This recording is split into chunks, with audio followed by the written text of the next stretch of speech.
Hey, listeners, and welcome to today's episode of Show Me Your Hustle. Today I'm sitting down with Libby. Libby, can you share with us a little bit about yourself and your background?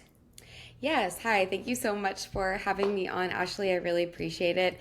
So I'm Dr. Libby Schwartz. My company is Movement Mantra Physical Therapy and Coaching. So I am a doctor of physical therapy, and I also do personal training, nutrition coaching, holistic health coaching, all of the things.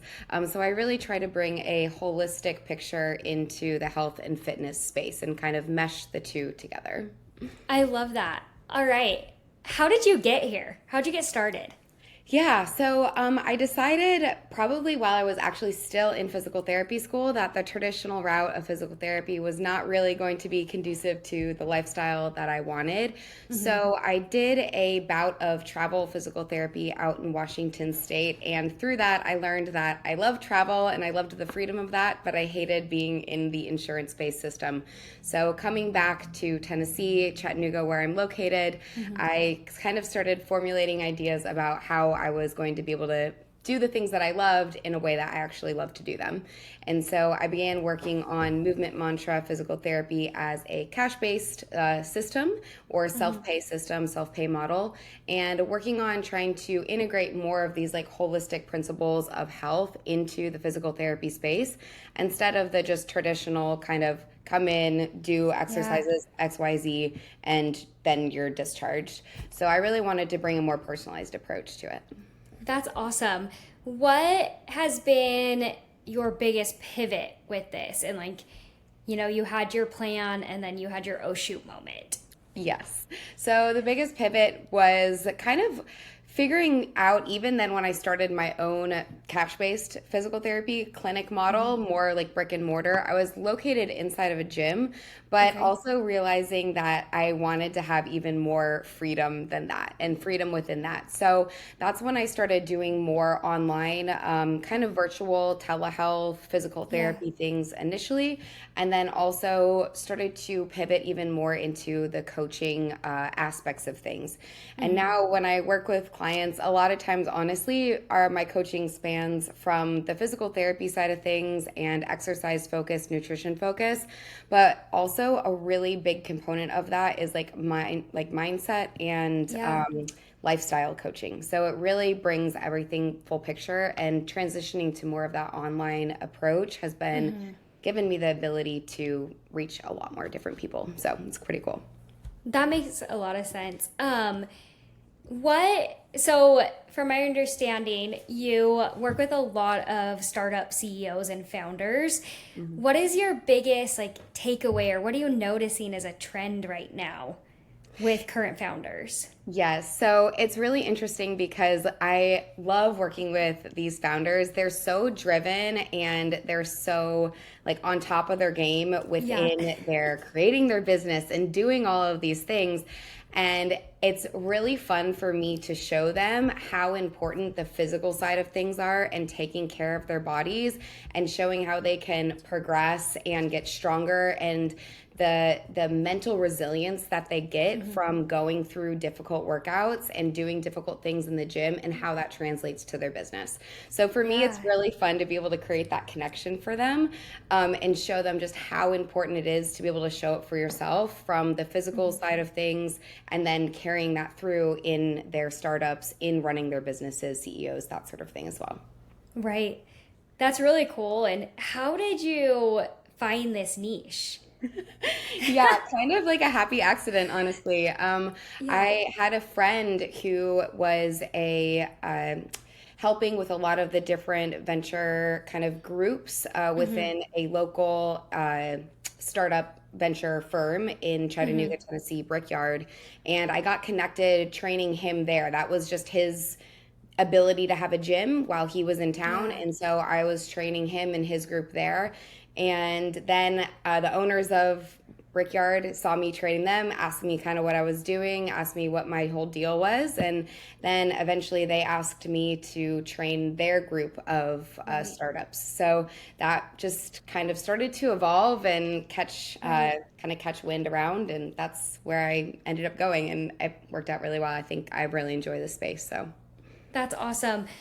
What has been your shift in focus when coaching startup CEOs and founders in general from what your normal clientele was looking like?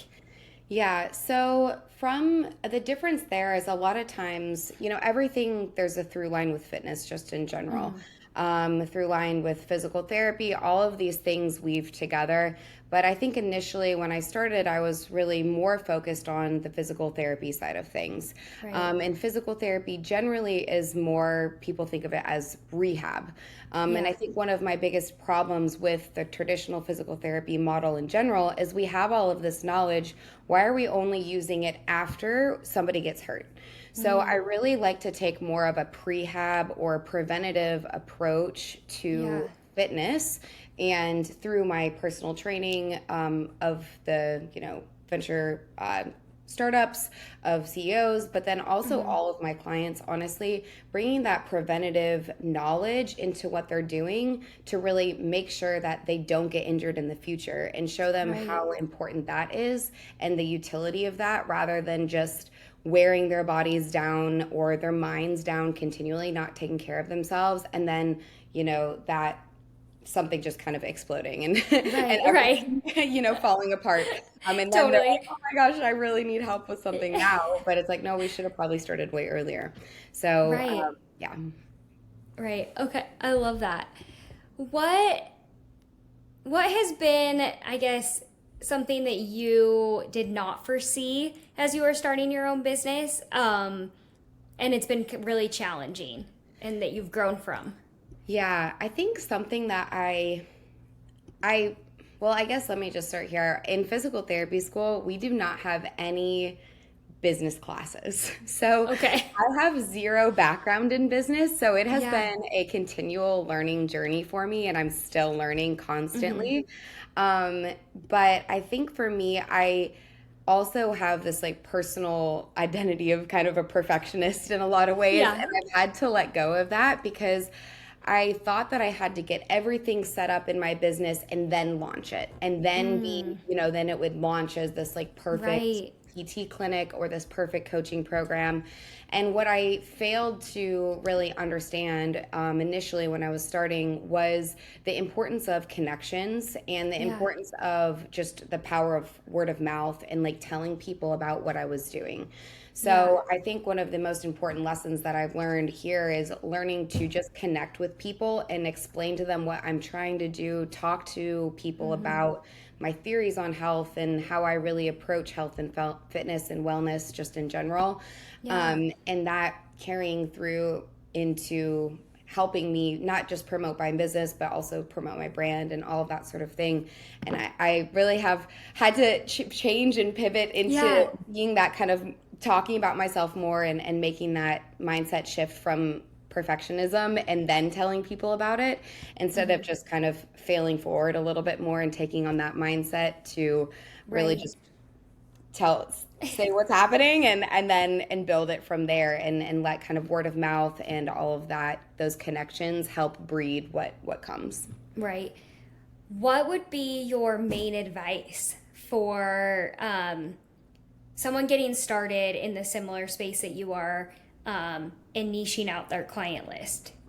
Yeah, so I think something that I struggled with was finding a niche just specifically, and I've landed in this, coaching of more of these startup entrepreneurs, this entrepreneurial space just in general, Right. because I was going to those places, and that's where I was looking for information for myself as well, in different other Yeah. communities, meetups, that sort of thing too. So I kind of landed in that without really picking it for myself. And so I think Yeah. it's important for people to maybe have an idea of where their interests lie or where they would like to go with things, but also Yeah. just being open to what comes to you, and being more open to the spaces that you're already in.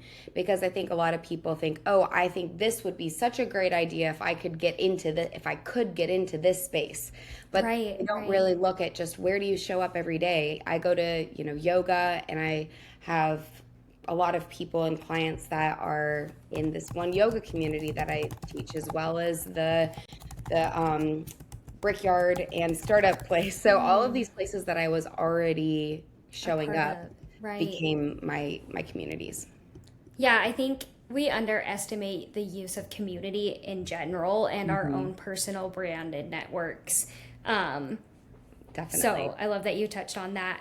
Okay, what's your biggest advice as like a holistic mind of just keeping your mind right? Yeah.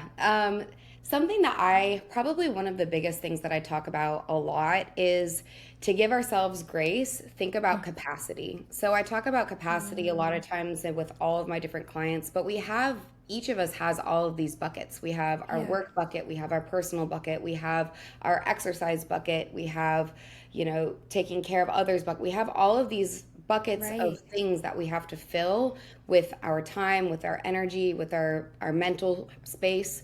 So I always just remind people that, you have to fill all of these buckets, but sometimes one of these buckets might need a little bit more attention, and one of these other buckets might be a little bit more attention. So we always want to try and show up in each of these categories of our life, but just acknowledge and recognize that each phase of life is going to be different, and we might have to sometimes pour a little bit more into one bucket than the other.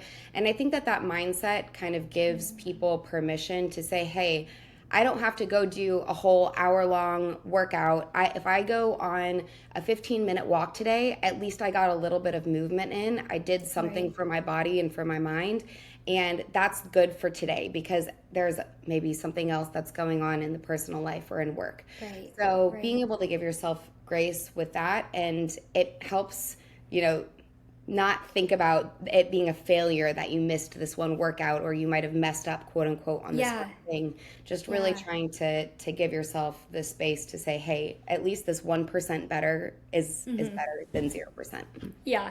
I mean, I'm at a bootstrap startup, so I feel like it's work is my sole focus for Hmm. 8 hours a day. And I've noticed I'm trying really hard to take a walking call as the Hmm. weather's getting nicer and things like that. But I find myself falling into that category like, dang it, I slept through the gym. And if I don't go at 5:45, it's not happening. And I'm Hmm. really mad at myself for sleeping through.